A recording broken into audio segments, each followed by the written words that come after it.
docteur Gonçalves Balestra, je vous invite à parler et d'activer bien sûr votre micro avant. Oui. Voilà. Je partage et j'envoie. C'est bon? On voit clairement? Oui, oui, voilà, on voit le tronc noir avec Bubble and Deep Dive qui apparaît. OK, parfait. Bien, merci d'abord, David. Alors, évidemment, on va normalement parler des choses que tout le monde connaît déjà, mais je pense qu'il faut savoir que dans les 10 dernières années, on a fait un bond quand même dans la compréhension de la décompression, et ceci grâce notamment à un événement particulier qui a eu lieu. Nous avons eu l'occasion d'être financés par un projet européen pendant 4 ans. On a pu engager avec plusieurs pays européens, la Belgique faisant partie du fer de lance dans ce domaine-là. On a eu l'occasion d'engager 14 jeunes chercheurs qui ont travaillé pendant 4 ans à comprendre la décompression en plongée. Alors, c'était un projet européen qui a été financé à l'époque. C'est terminé en 2014. Mais évidemment, je ne pense pas que l'Europe financera 2 fois ce genre de choses, mais ça a quand même permis d'avancer. C'était quand même plusieurs millions d'euros qui ont permis de comprendre un peu mieux ce genre de choses. La plupart des jeunes chercheurs, ces 14 chercheurs qui ont travaillé avec nous, continuent à travailler dans le domaine, notamment aux États-Unis, notamment la plupart aux États-Unis, pour être très honnête. Il y en a encore au Danemark, il y en a en Norvège, mais la plupart aux États-Unis. Voilà, pour vous donner un petit aperçu global. Bon, évidemment, ça c'est toujours le point essentiel. Tout ce que je vais dire, ça concerne que moi. Je ne prendrai pas le genre de risque que ce brave petit chien prend. Donc, on va essayer d'être cohérent. Et évidemment, c'est un travail d'équipe. Là, il y a énormément de gens qui ont participé à ce genre de travaux. Certains, vous les connaissez, certains ne sont déjà plus là. Parce qu'ils ont terminé leur parcours terrestre, je dirais comme ça, mais d'autres sont toujours très actifs et continuent à participer aux travaux pour la compréhension de la physiopathologie de la décompression. Et nous continuons dans une logique un peu philosophique, mais peut-être utile. Vous savez que Pythagore avait c'est le gars de, vous ne l'avez pas reconnu, mais il est à droite sur l'image, avait une logique intéressante vis-à-vis de l'être humain. Il pensait que le chiffre de l'être humain était le chiffre 5. Alors pourquoi est-ce qu'il pensait ça? Parce qu'il partait du principe que l'être humain était un petit peu au centre de 2 structures globales qui étaient le ciel et la terre. Et c'est repris dans la logique de Léonard de Vinci, qui a repris l'homme de Vitruve que vous connaissez par cœur, c'est le logo le plus connu au monde, et vous voyez qu'il est encarcané quelque part dans un carré et dans un cercle. Le carré symbolisant la terre, les choses mesurables, les choses tangibles, concrètes, et le cercle symbolisant le ciel qui n'a pas de commencement, qui n'a pas de fin, qui est moins mesurable, pas aussi simple, pas aussi tangible, pas aussi concret. Et si vous unissez, si vous vous souvenez de comment est construit un chiffre 5, c'est bien un carré avec un rond, et on ne termine pas le carré qui se trouve au-dessus et le rond qui se trouve en dessous. En fait, on fait une petite partie du carré, une petite partie du rond. Et pourquoi? Bien parce que 4, le chiffre du carré, c'est le 4, le chiffre du rond, c'est le 1, 4 plus 1, ça fait 5. Et c'est comme ça qu'on a mis en place le chiffre symbolique de l'humain, qui était le 5, l'union du ciel et de la terre, l'union des choses mesurables et non mesurables. Alors évidemment, au sens scientifique des choses, les choses sont un peu plus compliquées, puisque tout n'est pas mesurable chez l'être humain, et donc on doit admettre une certaine approximation dans une certaine mesure. Alors ça, tout le monde en est conscient, mais quand même, un certain Friedrich Gauss, à un certain moment, sans le savoir, il avait trouvé une forme qu'il appelait la courbe de Gauss, qu'on appelle encore aujourd'hui la courbe de Gauss, qui est la distribution normale des choses naturelles. Et bizarrement, notre brave Léonard de Vinci, ou en tout cas Vitruve avant lui, avait effectivement trouvé que cette distribution gaussienne, finalement, elle était dans les mêmes dimensions que cet être humain fictif, mais que les pieds se trouvaient un petit peu vers l'extrémité de ce genre de distribution. Alors c'est ça le problème. En plongée, on a beaucoup de théories, on a beaucoup de choses, et finalement, il faut aller mesurer pour savoir dans quelle distribution on se trouve, puisque beaucoup disent, oui, moi j'ai de la chance, j'ai une physiologie bien particulière, donc je peux faire des choses que les autres n'arrivent pas à faire. Moi, j'ai de la chance parce que je calcule bien mes facteurs de gradient. Moi, je sais pourquoi j'ai pas de bulle. Moi, j'ai toujours fait comme ça et ça m'a jamais posé de problème, donc je vois pas pourquoi je changerais. Bon, c'est des choses qu'on entend. Et évidemment, quand on essaie de chercher, quand on essaie de mesurer, ben là, on essaie d'aller peut-être un peu plus loin. Et parfois, on trouve des choses qu'on n'attend pas. Alors, comment j'ai commencé la plongée? Vous allez comprendre. Je suis parti de principes très simples. Vous savez, ici, c'était comment on peut estimer le temps. Donc, c'est une station de prévision du temps. Elle est assez facile. Si la pierre qui est suspendue, elle est mouillée, c'est qu'il y a de la pluie. Si on voit éventuellement l'ombre sur le sol, c'est qu'il y a du soleil. S'il n'y a plus de pierre, c'est qu'il y a une tornade. Donc, vous voyez que parfois, les éléments sont assez faciles. C'est ce qu'on appelle les évaluations qualitatives. Maintenant, quand est-ce que j'ai commencé à plonger? Ben, c'était il y a très, très, très longtemps. Parce que mon frère jumeau, que vous voyez, évidemment, à vous de choisir entre les deux, mon frère jumeau est devenu tétraplégique après un accident de gymnastique et j'ai voulu commencer à le faire plonger pour essayer de l'extirper à une loi gravitationnelle qui n'était pas la meilleure des choses quand on est en chaise roulante.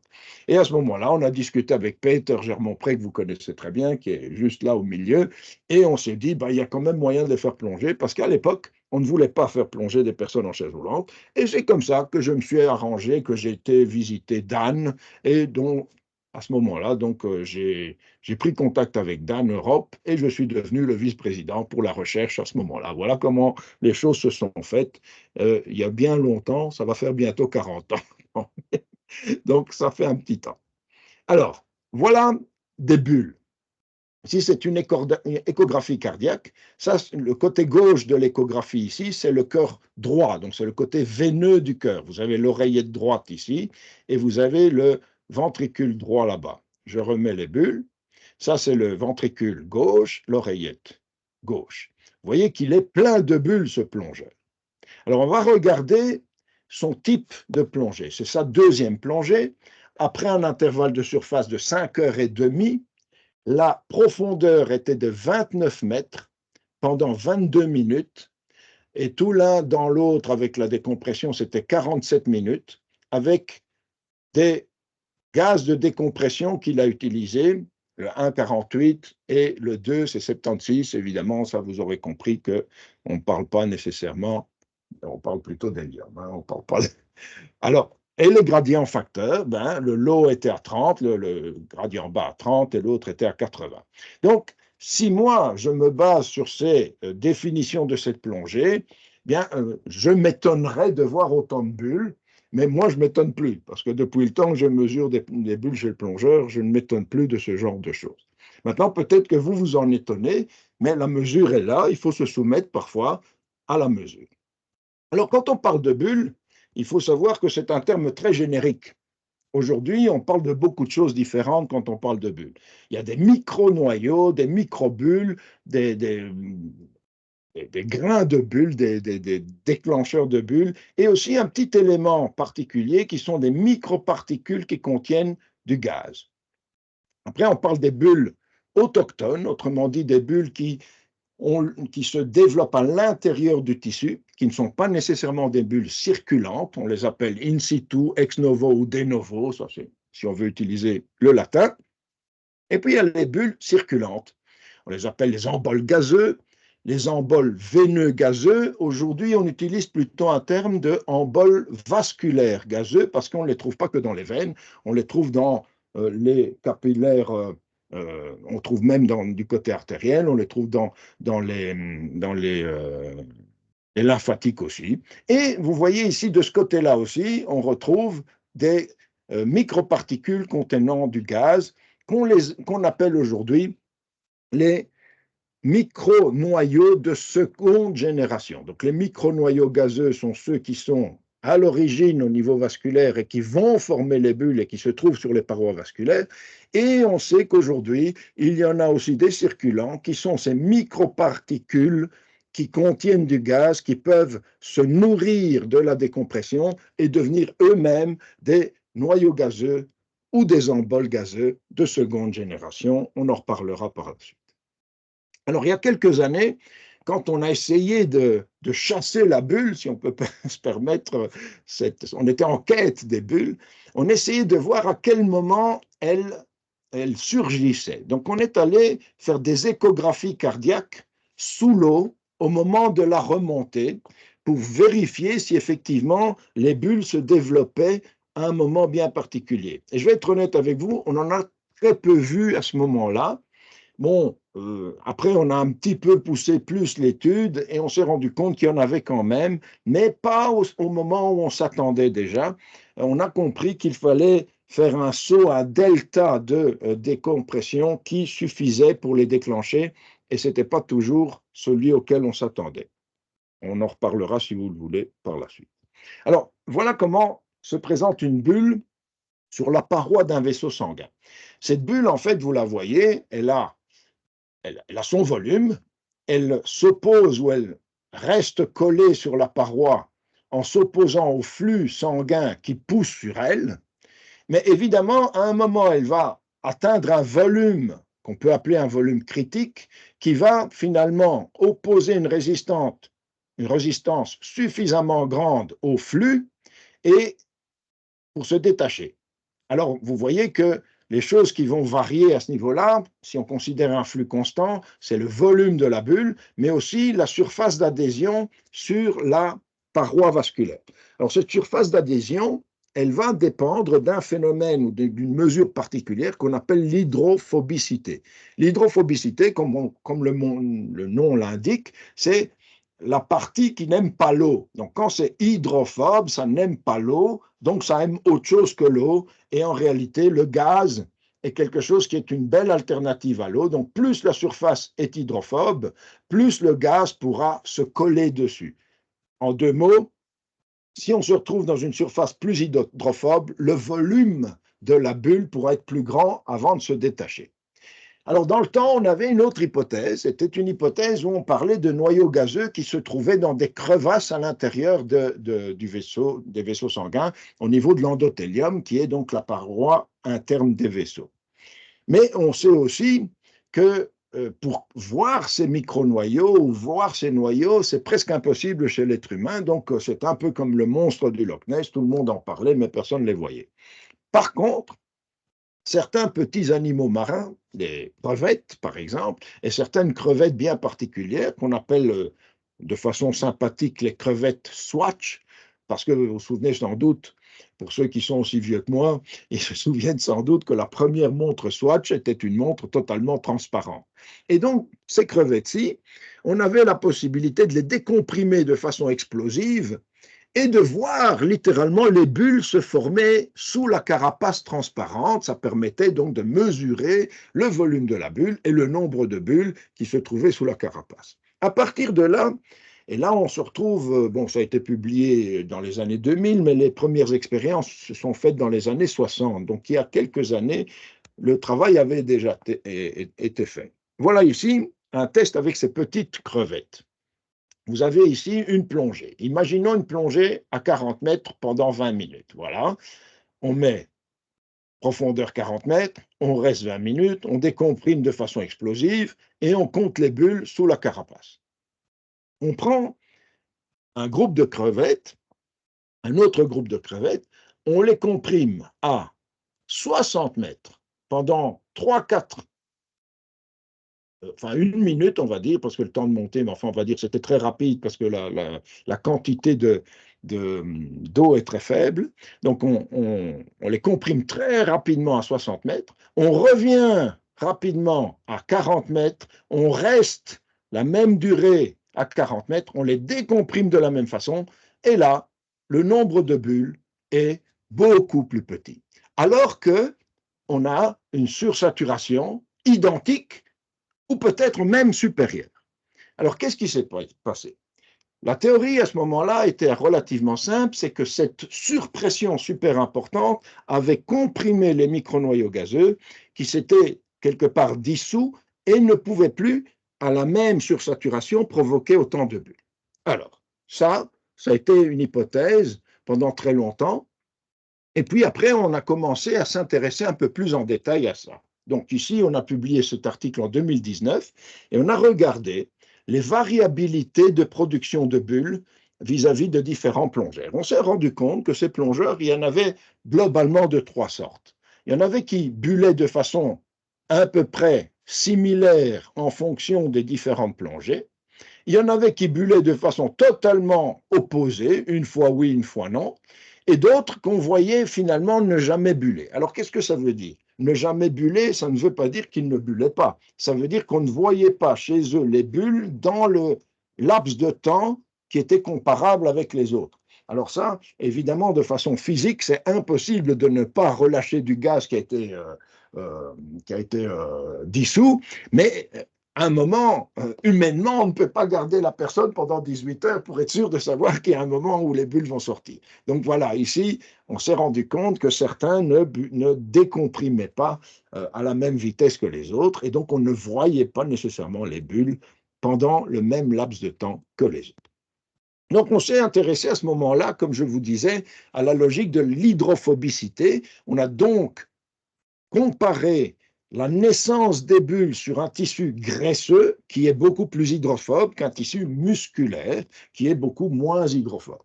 Donc là, on a regardé comment les bulles se développaient à la décompression. On a fait 2 articles spécifiques dans ce genre de revue, je dirais, de physique appliquée, on va dire de physico-chimie, et regardez l'image que vous voyez ici, c'est une bulle qui se décomprime, on a accéléré un petit peu le temps, se décomprime et vous voyez le volume augmenter. Cette bulle se trouve sur une surface qui lui permet de rester collée jusqu'à un certain point. Et vous voyez l'angle qui est montré par les flèches bleues et rouges. Alors, l'angle d'adhésion sur la surface, ben c'est comme ça qu'on mesure l'hydrophobicité d'une structure. Alors évidemment, sans aucune surprise, les bulles qui se détachaient d'une surface graisseuse étaient plus grosses puisqu'elles pouvaient rester attachées plus longtemps que les bulles qui se détachaient d'une surface musculaire. Non, pas de problème. Ici, un autre travail assez intéressant qui a été fait par Ranarielli il y a quelques années. Regardez un petit peu ces différentes, ce sont des petites plaques de circuits intégrés sur lesquels on fait des circuits intégrés, mais qui ont été lavés et en tout cas, je dirais, décapés suivant différents niveaux de décapage, on va dire. La surface, c'est hydrophobe. Et les différents niveaux d'hydrophobicité sont représentés ici, du plus hydrophobe ici au moins hydrophobe là. Regardez ce qui se passe ici au milieu. Vous avez une autre plaquette et vous ne voyez aucune bulle se former dessus. Évidemment, ces plaquettes ont été comprimées dans une chambre de compression ou décompression, une chambre hyperbare, et ont été décomprimées de façon explosive pour provoquer des bulles volontairement. Alors attention, ici, on n'est pas face à un tissu vivant, il n'y a pas de vascularisation, la température n'est pas la même. Ici, on n'est que sur la logique des bulles qui se développent après une décompression et une sursaturation. Voilà ce qui se passe ici. Dans la structure hydrophile, aucune bulle qui se retrouve. Et donc, c'était une démonstration, je dirais, physico-chimique relativement simple. Donc, aujourd'hui, on se rend compte que, en fonction du nombre de petites plaques, quelque part, hydrophobes que nous avons à l'intérieur de nos tissus, on a une capacité de produire plus ou moins de bulles. Et ça, par exemple, on sait que ça augmente avec l'âge. C'est lié notamment à du surfactant pulmonaire qui, au fur et à mesure de l'âge, commence à tout doucement fuiter par les poumons et se mélanger à notre flux sanguin et se déposer à un certain moment sur les parois des vaisseaux sanguins. Il y a d'ailleurs une nouvelle théorie qui date de quelques années qui démontre que cette partie hydrophobe qui se trouverait dans notre tissu, même dans nos vaisseaux, développerait une partie gazeuse, donc des microbules qui resteraient là. On les appelle les bulles statiques métaboliques, on va en reparler tout à l'heure, et certaines protéines qui se retrouvent dans le circuit sanguin, on ne va pas donner les noms spécifiquement, mais qui ont elles-mêmes des pôles hydrophobes, vont s'accrocher là-dessus et au fur et à mesure déclencher une toute petite réaction auto-immunitaire qui développerait au fur et à mesure de l'âge des réactions auto-immunes et certaines maladies comme les maladies cœliaques pour certaines personnes qui ne l'avaient pas à 20 ans, mais qui la développent à 60 ans, et la même chose pour certains diabètes, et ainsi de suite. Donc, c'est une nouvelle approche de certaines maladies auto-immunes qui pourraient être, dans un premier temps, développées par des petits noyaux gazeux.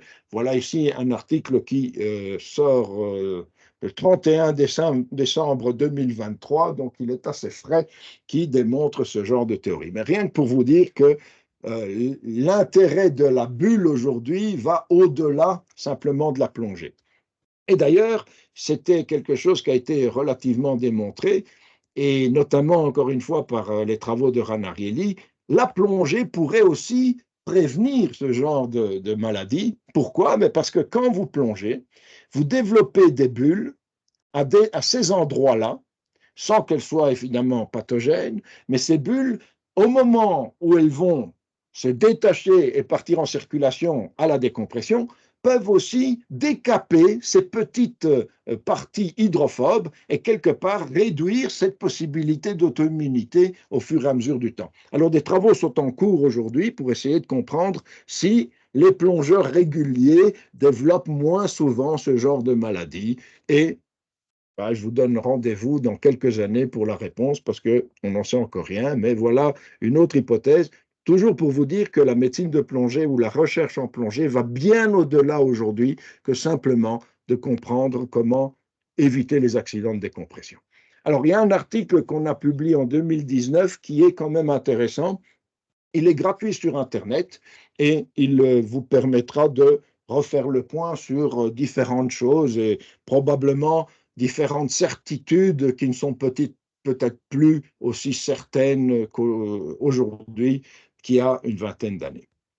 Alors déjà, il y a quelques années, on parle ici d'un travail de 2009, on comprenait déjà qu'il y avait des micro-noyaux gazeux, on comprenait déjà qu'il y avait quelque chose qui intéressait l'endothélium, donc la partie interne des vaisseaux. On comprenait déjà qu'il y avait des réactions liées à certains aspects inflammatoires et on comprenait déjà qu'il y avait aussi quelque chose qui était lié avec certains globules blancs, pour ne citer que les polymorphonucléaires, si on veut rester un petit peu plus global. En plus de ça, on a bien compris qu'il y avait un élément lié aux radicaux libres d'oxygène qu'aujourd'hui on appelle un phénomène qu'on appelle aujourd'hui l'oxy-inflammation avec les interleukines qui sont des éléments dont on va un peu parler par la suite.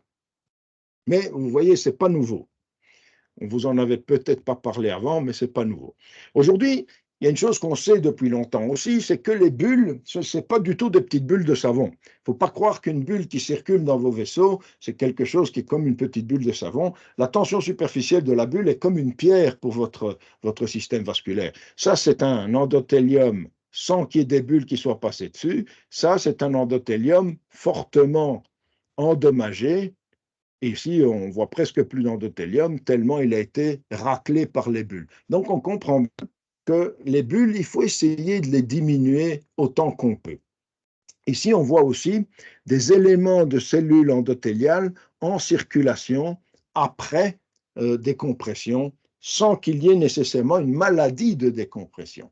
Mais aujourd'hui, on a une hypothèse, non pas une hypothèse, on a une appellation qu'on appelle aujourd'hui le stress de décompression, qui n'est pas nécessairement quelque chose qui va développer une maladie, mais qui donne quand même un élément stressant pour votre système, ce qui nous fait comprendre, par exemple, que c'est une bonne idée, et pas seulement en pensant à la sursaturation, de faire un petit stop à la moitié d'une semaine pour prendre un petit moment de repos.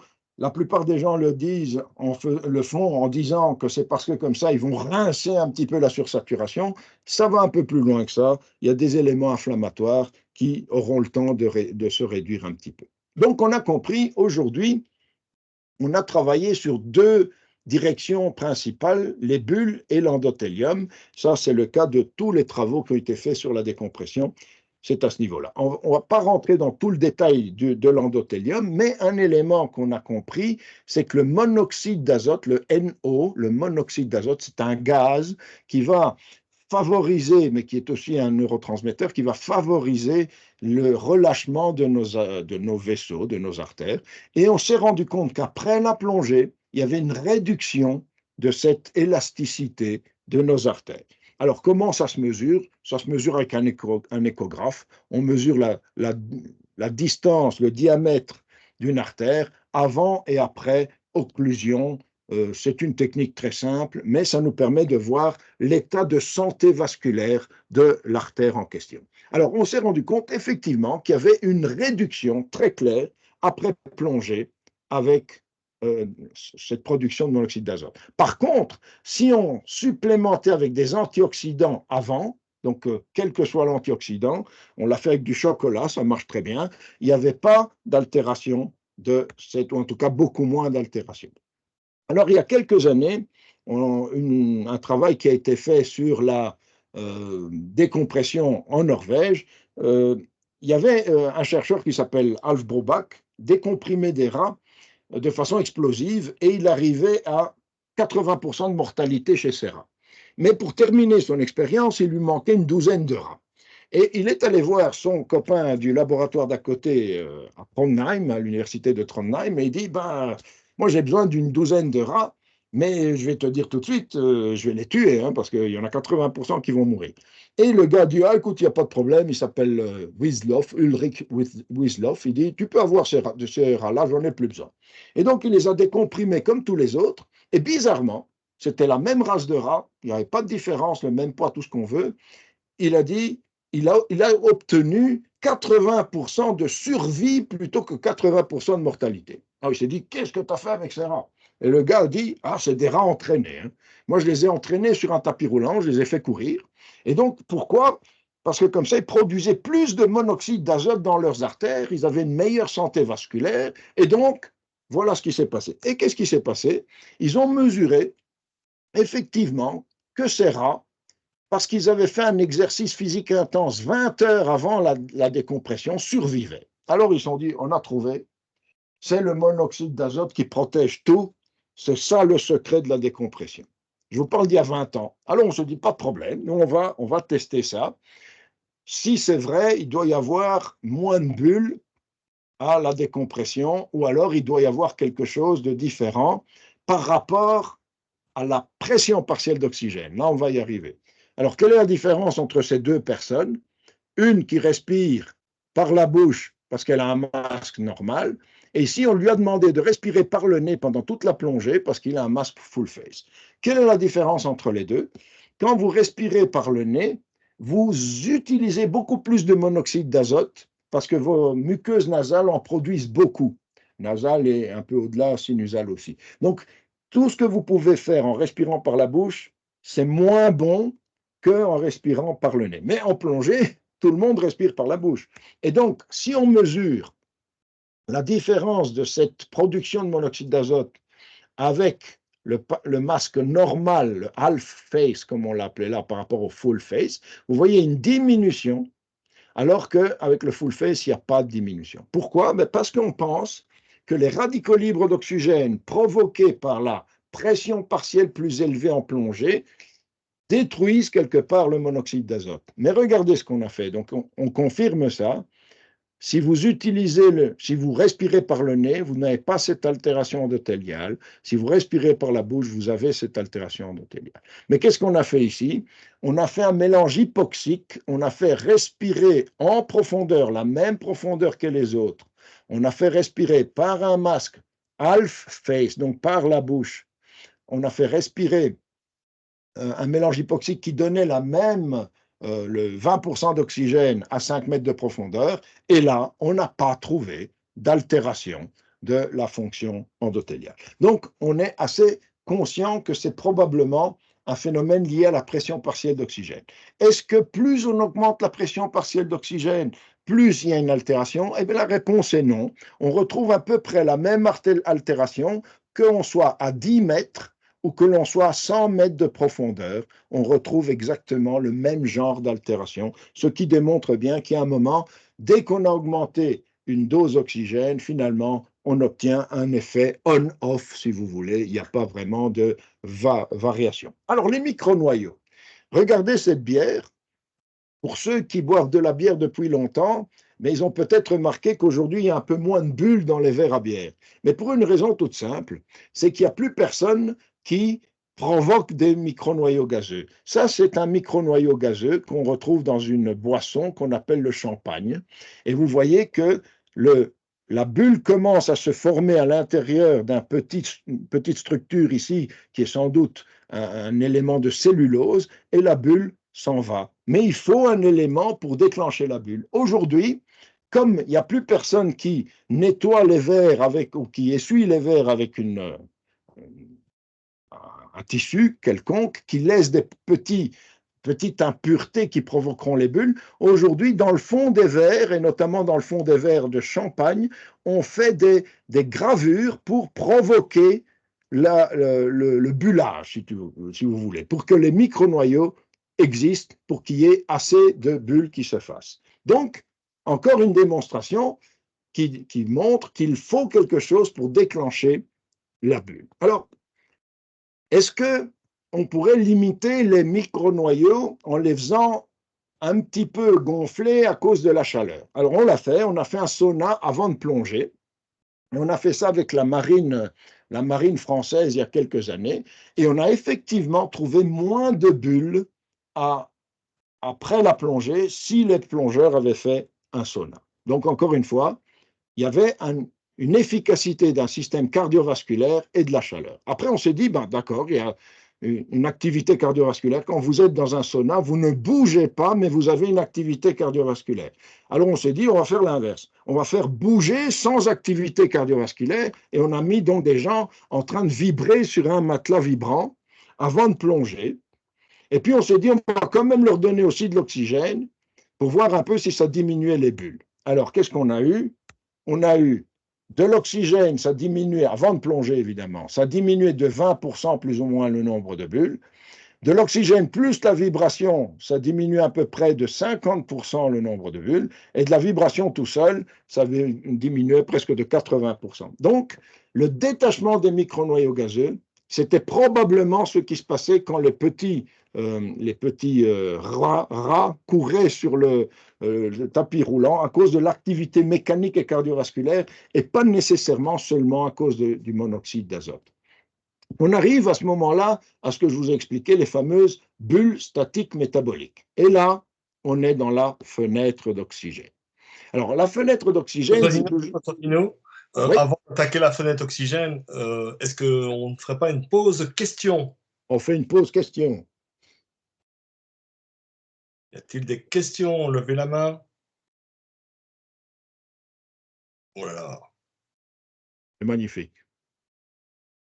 Ah, il y a une question, il y a un participant. Michel, vas-y. Oui, tu as beaucoup parlé des vaisseaux, etc. Est-ce qu'on a aussi des études dans le liquide synovial ou des choses comme ça? Alors oui, mais l'astuce du liquide synovial, c'est qu'effectivement, la douleur, si elle vient par les vaisseaux qui sont, par les structures qui sont collées à la synovie. Donc c'est par l'aspect vasculaire. Évidemment, après le cartilage, c'est un autre problème puisque lui, il est presque pas vascularisé. Mais donc le liquide synovial, il faut considérer que c'est un exsudat sanguin et que s'il y a une douleur, c'est plutôt sur les vaisseaux qui sont collés à la membrane synoviale et pas à l'intérieur de la membrane. Donc c'est plus quand même toujours vasculaire. Ok, autre question? Moi j'en ai une. Le cholestérol. C'est une grosse discussion, ça, tout Voilà. le monde le pense. Il n'y a jamais eu de confirmation, jamais. On a même travaillé là-dessus, mais bon, ce n'était pas le but de la conférence. Mais on a travaillé là-dessus, on a travaillé sur je dirais des repas gras. On a même mesuré la tension de surface du plasma après repas gras et sans repas gras. Il n'y a pas eu de différence significative et les bulles ne se formaient pas plus. Par contre, Le cholestérol, généralement, c'est parce qu'on ne fait pas assez d'activité physique et qu'on se nourrit mal. Donc, entre les deux, c'est peut-être l'activité physique qui est la plus protective plutôt que la nourriture. Je n'ai pas dit qu'il faut mal se nourrir, attention. Merci. Une autre question? Bien, ben, je te rends la parole et on attaque la fenêtre oxygène. Alors, c'est parti. Alors, on a compris qu'il faut des micronoyaux présents pour créer des bulles. Ça, c'est bien, j'espère que c'était clair. Maintenant, pour que les bulles restent, c'est qu'il faut une pression stable pour les maintenir. C'est ce qui se passe. Et quand elle est stable, vous allez voir, ce n'est pas si stable que ça. Donc, mettons-nous du côté des pressions partielles des différents gaz que nous avons dans notre corps. Bon, il y a la tension de l'eau, CO2, O2, azote. Puis, il y a le métabolisme. Donc, on envoie de l'oxygène dans les cellules et les cellules refoulent ou reproduisent du CO2 qui lui-même s'en va dans la circulation. Ce qui se passe, c'est que de l'autre côté, à ce moment-là, du côté veineux, il y a quelque chose de particulier, c'est que on retrouve un trou dans les pressions partielles et notamment au niveau de la cellule elle-même. Pourquoi? Bien parce que la vitesse de dissolution du CO2 est beaucoup plus rapide que celle ou de l'azote ou de l'O2. Donc ça veut dire en clair que dès que vous produisez du CO2 par votre cellule, il s'en va tellement vite dans le plasma que ça crée un genre de insaturation, c'était unsaturation. C'est comme ça que la première hypothèse de la fenêtre d'oxygène a été appelée la non-saturation de la cellule ou du tissu due à la production métabolique de CO2. Et ça équivaut à 0,07 atmosphères à peu près, 70 millibars. Donc, si on regarde ce qui se passe après une plongée, après votre plongée, si vous ne respirez pas d'oxygène, vous avez cette désaturation qui se fait progressivement à la sortie avec un gradient de 0,7. Si vous respirez de l'oxygène plus à 100%, vous avez cette désaturation qui est à peu près d'1,5 attas. Et évidemment, vous aurez compris, si on met de la pression en plus et qu'on dissout de l'oxygène partout, on va beaucoup plus multiplier ce genre de choses. Mais attention, si vous réfléchissez bien, les tables de décompression ou les traitements de décompression et recompression et décompression, si l'azote pouvait se dissoudre ou partir aussi vite, pourquoi ces tables durent 6 heures? Donc, il faut bien comprendre que le mécanisme de saturation et de désaturation, ce n'est pas quelque chose qui se fait dans la seconde. Reprenons la logique. Beaucoup de CO2 dans la cellule, peu de CO2 dans le plasma, hop, on envoie dans le plasma, on a compris. Oxygène, plus on en a, plus on l'envoie dans la cellule. Si on double l'oxygène ou le CO2, il y a plus de CO2 qui s'en va et plus d'oxygène qui rentre parce que le métabolisme va augmenter. Et ça crée une désaturation relative dans la cellule pour accepter du nouveau gaz. Maintenant, si on met toutes les pressions partielles ensemble, celle qui va varier, c'est soit celle du CO2 qui va partir très rapidement, comme vous le voyez ici, soit celle de l'O2 qui va rentrer très plus rapidement. Mais comment va se passer l'azote? Alors l'azote, dans un premier temps, si vous en avez peu dans le plasma, vous connaissez le principe, il y a un gradient dans ce sens-là. Mais la bulle elle-même, elle est plus haute en concentration que le reste du plasma. Donc, elle ne va pas nécessairement se dissoudre. En plus de ça, elle ne reste pas assez longtemps pour avoir le temps de donner sa diffusion. Sinon, parce qu'elle circule, elle ne reste pas là, rien fait. Donc, il faut bien se rendre compte qu'il faut attirer la bulle dans une certaine mesure, ou en tout cas dans une partie de cette bulle qui doit re-rentrer dans le tissu pour pouvoir repartir en dissolution et pas en forme bullaire et repartir dans la circulation. C'est ce qui se passe au niveau des poumons notamment, parce que les poumons sont très très très spécialisés pour prendre du gaz et le dissoudre dans le sang, mais ils ne savent pas très bien prendre du gaz sous forme bullaire dans le sang pour l'envoyer dans les poumons. Il faut qu'il se redissolve dans le sang grâce à la fenêtre oxygène qui permettra de redissoudre la bulle dans le tissu, qui permettra de repartir et d'être exhalé, si vous voulez, sous forme dissoute en passant par les poumons. Voilà le principe. Alors, En fonction de tout ça peut se modéliser. Dans les nouveaux modèles de décompression, tout ça est en train de se calculer. Je ne vous donne pas la totalité des formules, ça ne sert à rien, mais sachez que tout ça fait partie des nouveaux modèles de décompression. Donc, on sait qu'aujourd'hui, la densité des sites qui produisent les bulles est un phénomène qui va changer le nombre de bulles en fonction des individus, mais pour l'instant, on n'a pas de possibilité de les calculer. Par contre, on sait que plus on est actif, moins on en aura. En plus de ça, le volume des bulles métaboliques est variable. Pour ça, plus on est actif, plus on fait une activité physique, vous aurez compris, plus on augmente la fenêtre oxygène, plus on diminue les bulles, le volume des bulles qui se trouvent déjà sur place. Et quand on est en plongée, évidemment, la vitesse de remontée à certains niveaux va pouvoir aussi interférer là-dessus. Alors, on a fait un travail sur les plongeurs en préconditionnement. Donc, avant de plonger, on leur a donné, on a mesuré l'aspect endothélial et l'aspect bulle. On a fait vibration avant de plonger sur le matelas vibrant. Et on voit qu'il n'y a rien qui intervient, pas grand-chose qui intervient au niveau de l'endothélium. Par contre, au niveau des bulles, grosse différence. Donc là, on a une activité mécanique sans activité cardiovasculaire. Ici, le sauna, ça marche très bien au niveau de l'endothélium. Et là, on a une activité cardiovasculaire sans activité mécanique. On est d'accord, hein, puisque vous êtes dans le sauna, mais votre cœur, il pompe parce que vous avez chaud. Et là, ça marche super bien pour les bulles aussi. Donc, le sauna, on n'y aurait jamais parié parce que ça déshydrate en plus, ça réduit quand même le nombre de bulles post-plongée pour la même plongée. Alors, le chocolat, qui est excellent pour l'endothélium, eh bien, ça n'a aucun effet sur les bulles. Donc, ça montre bien que l'endothélium et le monoxyde d'azote, ce n'est pas le secret pour les bulles, comme on l'a cru. Alors, par exemple, le vol après la plongée. Vous connaissez maintenant cette petite image, c'est le côté droit du cœur, le ventricule et l'oreillette droite. Regardez les bulles qui sortent ici. Elles sont sympas.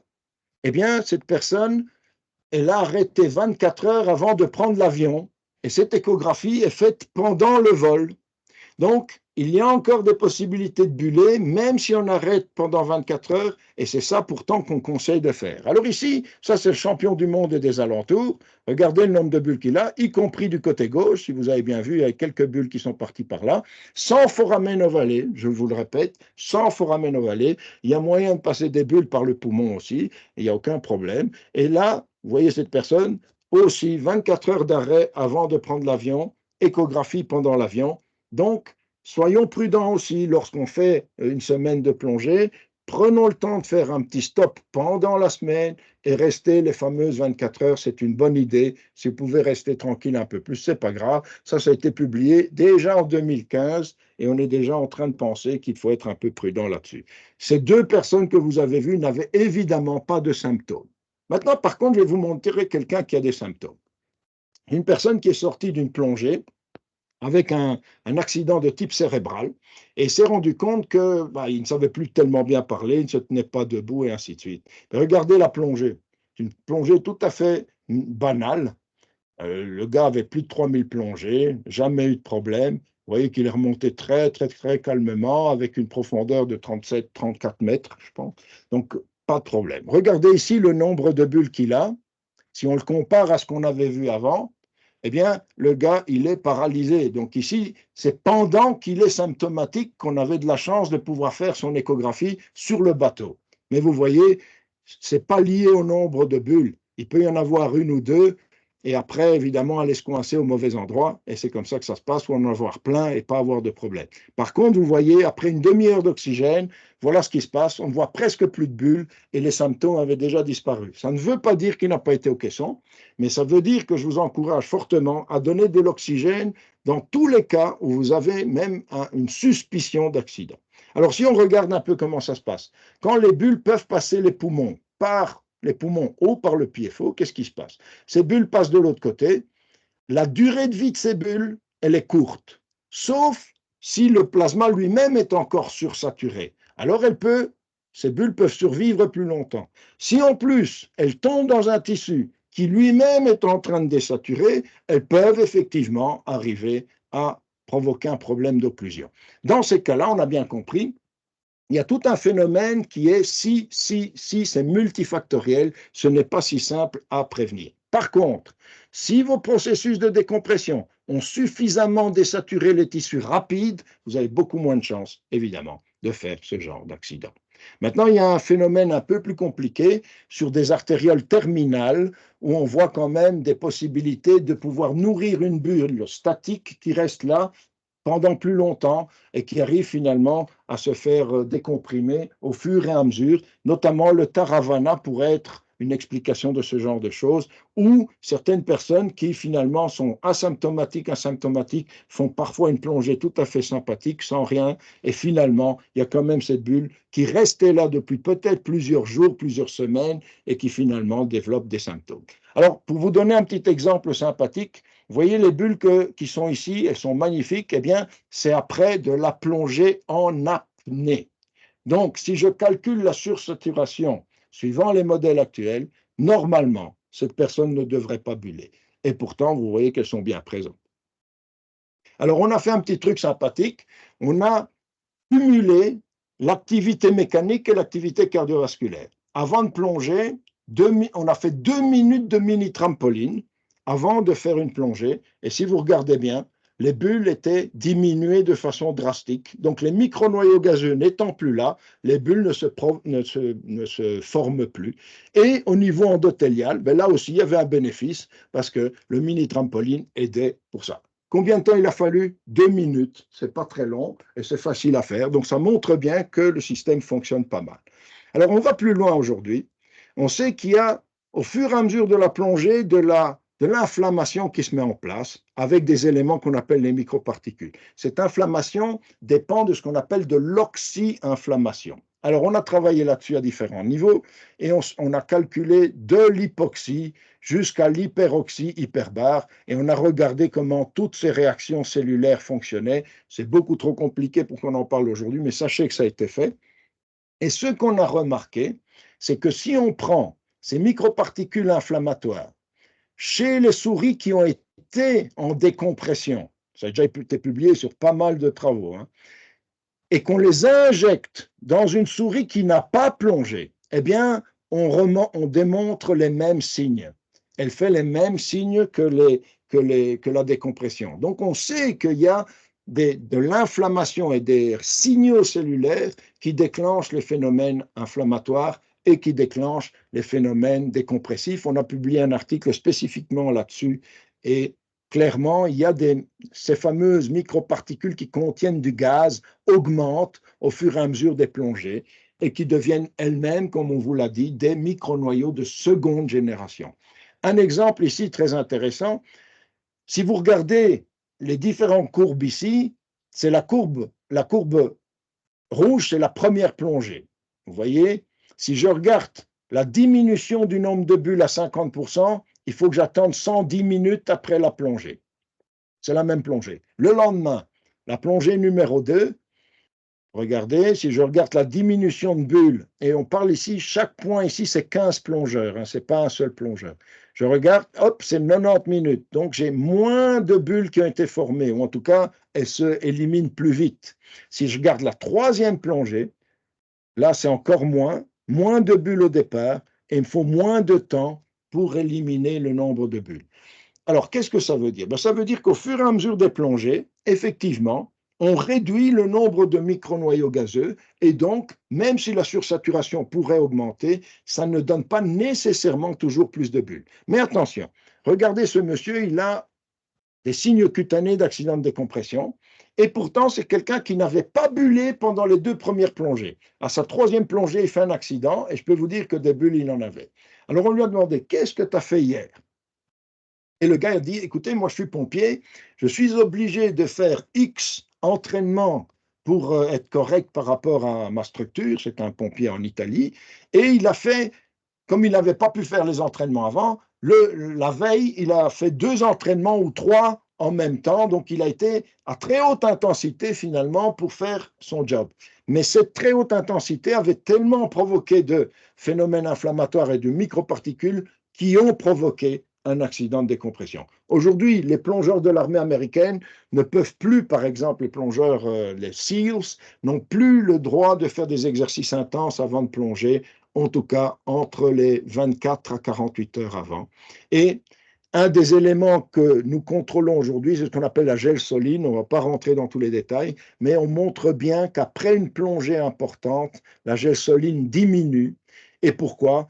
Parce que cette gelsoline attaque spécifiquement ces microparticules. Donc, on arrive à démontrer qu'il y a cette différence. Et comme on voit ça, même sur des plongées, la première plongée ne donne pas de grands mécanismes inflammatoires, mais quand on va plus loin, regardez, au bout de la 9e plongée, les mécanismes inflammatoires augmentent de façon très intense. Mais regardez encore un petit détail intéressant. Une seule plongée à 105 mètres. Le nombre de bulles ici, c'est des bulles par battement cardiaque. Vous voyez qu'elles sont quand même relativement importantes. Ici, on est à la 10e plongée et on est à 120 mètres. Donc, la sursaturation est plus grande. Regardez le nombre de bulles.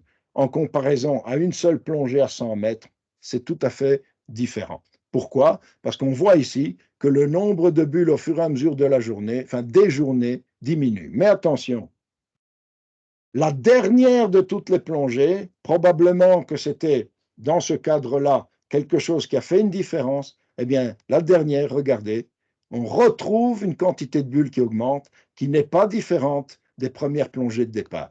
Et qu'est-ce qui se passe là? On regarde un facteur inflammatoire qui suit exactement la même direction. Donc, cette logique de l'augmentation de l'inflammation, elle est connue. Et ça peut expliquer un élément particulier, c'est qu'il y a eu un travail fait sur des rats féminins, enfin des rats femelles et des rats mâles, et ce qui s'est passé, c'est assez rigolo. Les rats ont été décomprimés une première fois.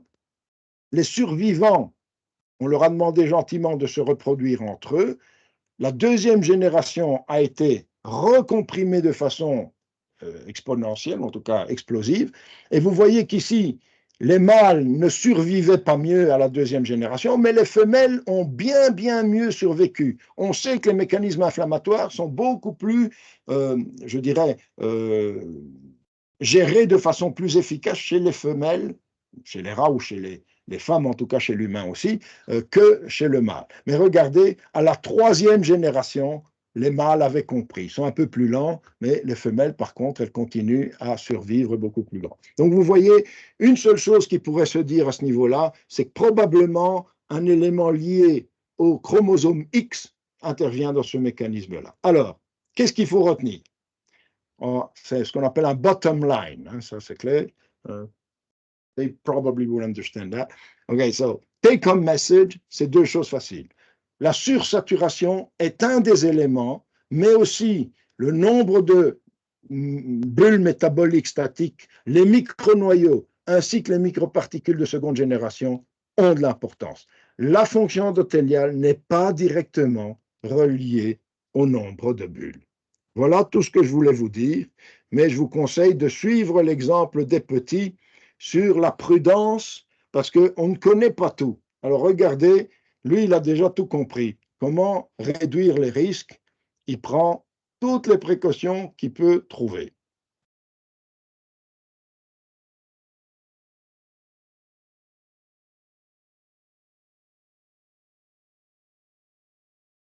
Hop là, le deuxième.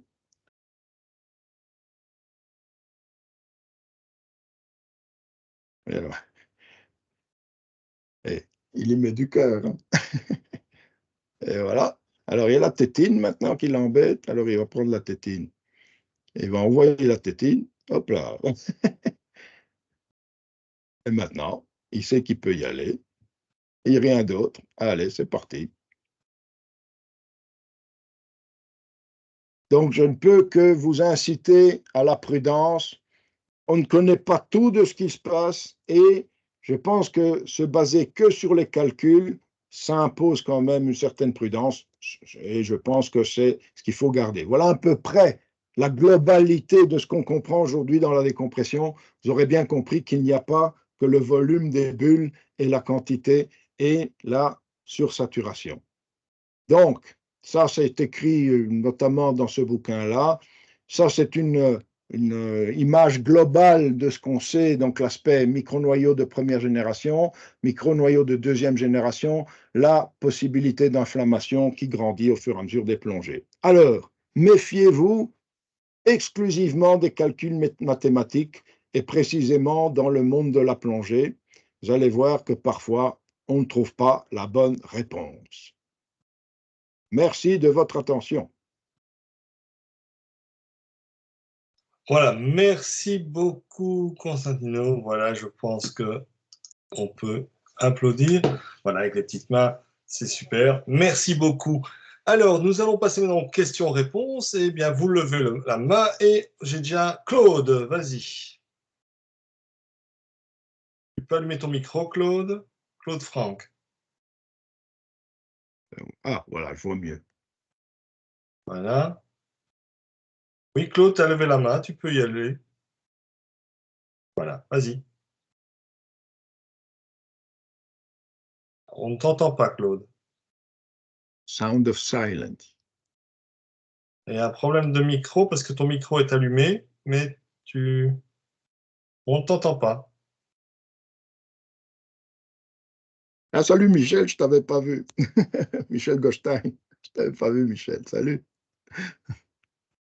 Non, Claude, toujours pas. On a l'image, mais on n'a pas le son.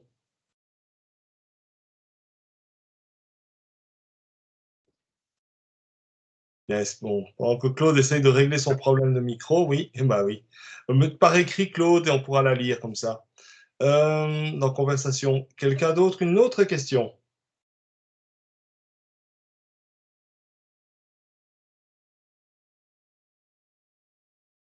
Oui. Claude, tu peux aussi me l'envoyer par mail, hein, si tu préfères.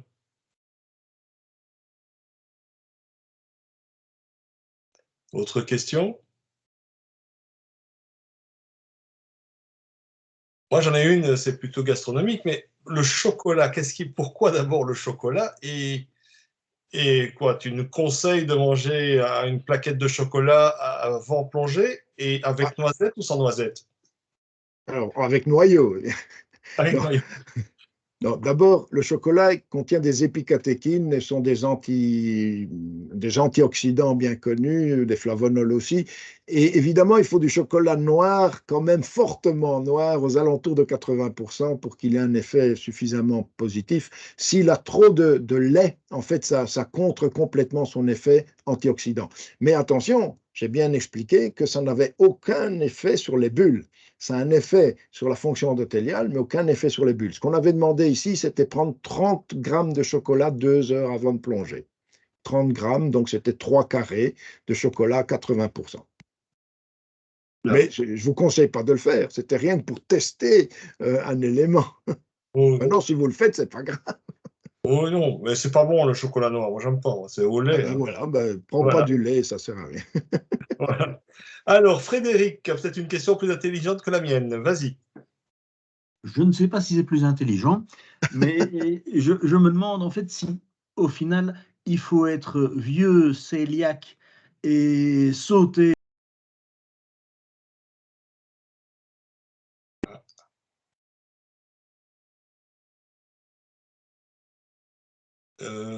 Frédéric, je pense qu'en baissant la main, j'ai coupé ton micro.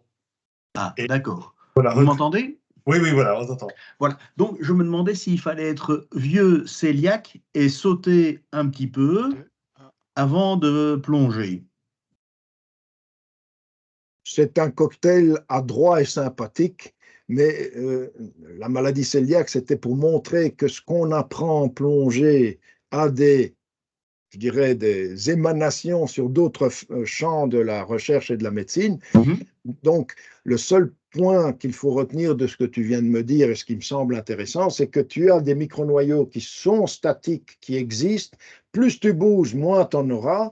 Et plus tu bouges, plus tu auras un métabolisme efficace et donc une fenêtre oxygène qui va réduire leur volume. Et on a bien compris que si le volume est plus petit, il faut qu'il se gonfle plus pour pouvoir se déplacer puisque le volume critique ne sera pas atteint de la même façon. Donc, encore une fois, on se protège par l'activité avant la plongée, on se protège sur le nombre de bulles pour la même sursaturation. Je pense qu'effectivement, c'est important de bien comprendre ça parce qu'on parle souvent d'exercice avant la plongée, d'exercice après la plongée, et ce serait important de pouvoir voir s'il est plus intéressant de faire un peu d'exercice avant la plongée qu'après, en fait, parce que c'est Ça a été très, très clairement établi depuis longtemps. Mais on ne dit pas qu'il faut faire de l'exercice que juste avant de plonger. Il faut continuer à faire de l'exercice de façon régulière. Voilà, merci beaucoup. Est-ce qu'on m'entend? Ah, oui, il y a quelqu'un qui pose une question, mais je ne vois pas qui. Est-ce qu'on m'entend? Peut-être nous. Ah, voilà, on entend très, très légèrement quelqu'un. Il y a Michel aussi, mais alors peut-être que Claude est avec nous. Est-ce que Claude, tu peux poser ta question? Mais ton micro est fermé, Claude. Hein. Ah oui, le micro, il est complètement fermé.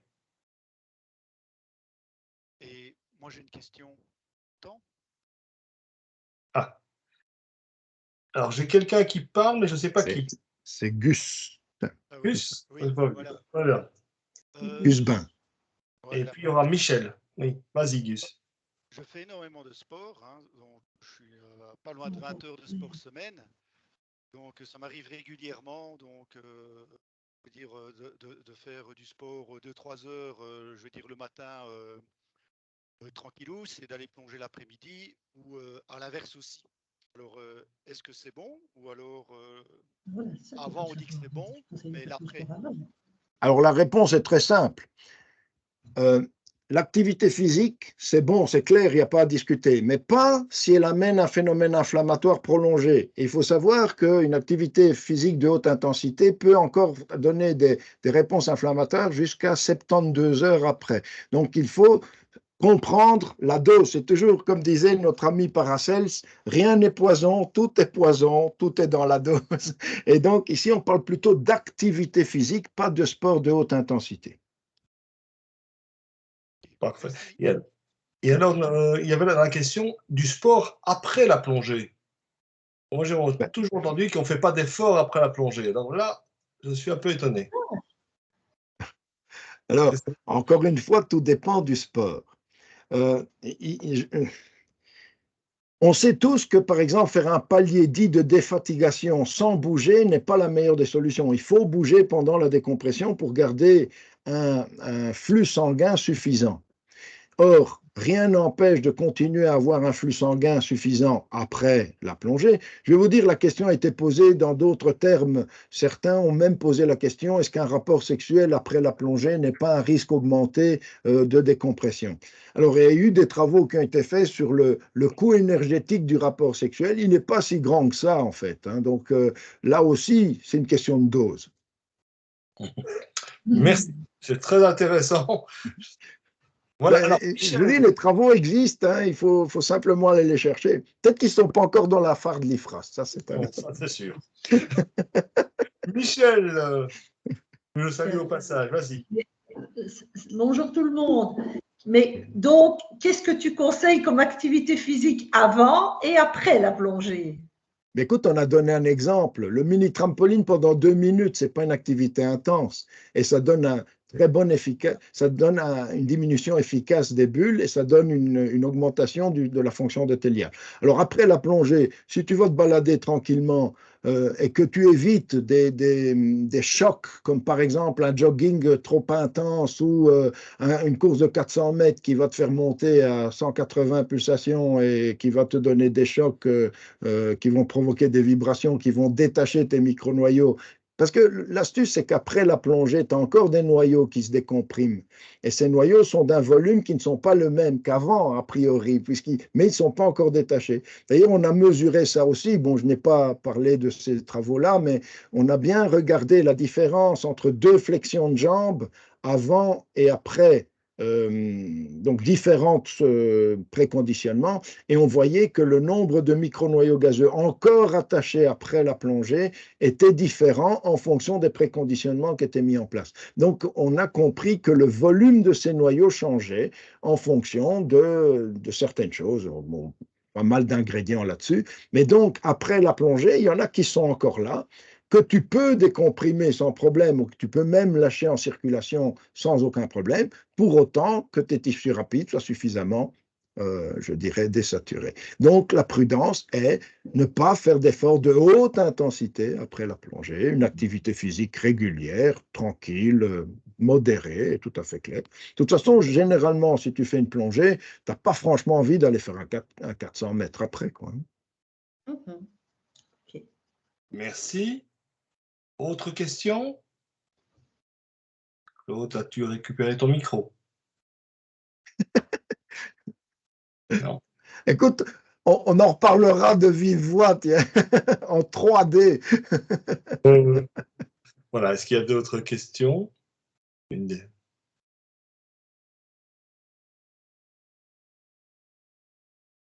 Voilà. Eh bien, ah oui, Michel Froment, question.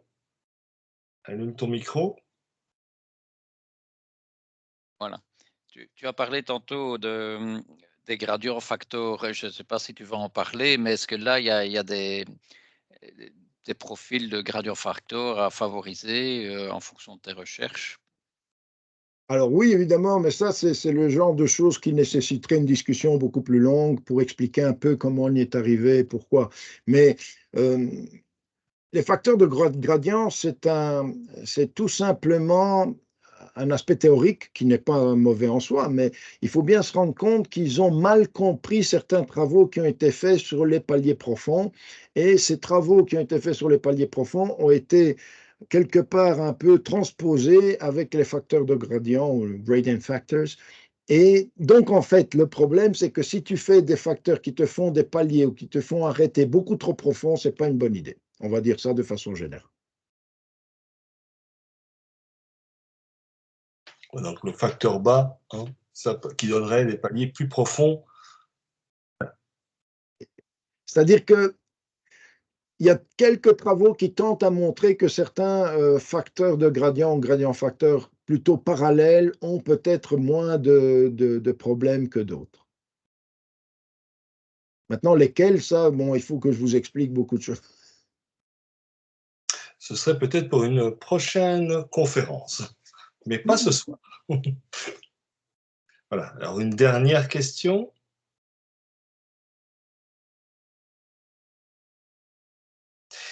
Bien, je n'en vois pas arriver. En tout cas, Constantine, je te remercie d'avoir participé à cette conférence. C'était vraiment très intéressant. J'espère que, je vois que les applaudissements, c'est que ça a plu à pas mal de monde. Voilà, donc c'est très intéressant et c'est tout instructif. Voilà, donc, voilà, donc il y a des mains qui s'est. Ah oui, d'accord, ok. On applaudit d'une autre manière aussi. Bon, voilà. La dernière conférence aura lieu logiquement le 1er mars. Vous recevrez un petit mail d'invitation et on restera dans la physiologie puisque ce sera le docteur Defay, co-auteur de Cœur et plongée, que beaucoup d'entre nous connaissent. En tant que continueur, toi, tu la connais sûrement. Voilà, qui viendra parler le cœur sous pression. Et logiquement, alors attention, c'est une drôle de date, mais bon, il est français et ça l'arrangeait. C'est le 1er mars et c'est la veille des vacances qu'on appelait les vacances de Pâques. Moi, je suis vieux, donc j'appelle. Non, de Pâques, qu'est-ce que je raconte? De carnaval. Voilà, moi, j'appelle encore ça parce que je ne connais pas, je ne veux pas connaître non plus la nouvelle nomination des vacances. Donc, le 1er mars, vous recevrez une invitation dès que c'est confirmé. Voilà. Je vous souhaite à toutes et à tous une excellente soirée et au plaisir de vous revoir pour la prochaine et dernière conférence de ce cycle. Voilà, bonsoir tout le monde et je vous dis à bientôt. Merci à tous. Au revoir. Faites du sport, hein, faites du sport. Oui. On va s'y remettre. Merci. Bonsoir. Voilà. Tout le monde. Au revoir à tous. Au revoir. Salut Michel, au revoir tout le monde. Bonsoir. Bonsoir, bonsoir. Bonsoir. Bonsoir.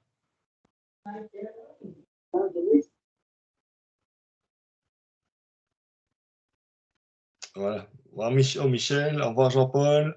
Au revoir. Voilà, au revoir tout le monde. Il y a tout plein, voilà, genre. Ouais, je vois que j'avais pas vu Catherine. Bonsoir Catherine. Voilà. Voilà, bonsoir Tonino. Bonsoir Tonino. Bonsoir David. Voilà, voilà. Voilà, donc j'attends que tout le monde s'en aille pour fermer et arrêter, bien sûr, la vidéo que j'ai oublié d'arrêter.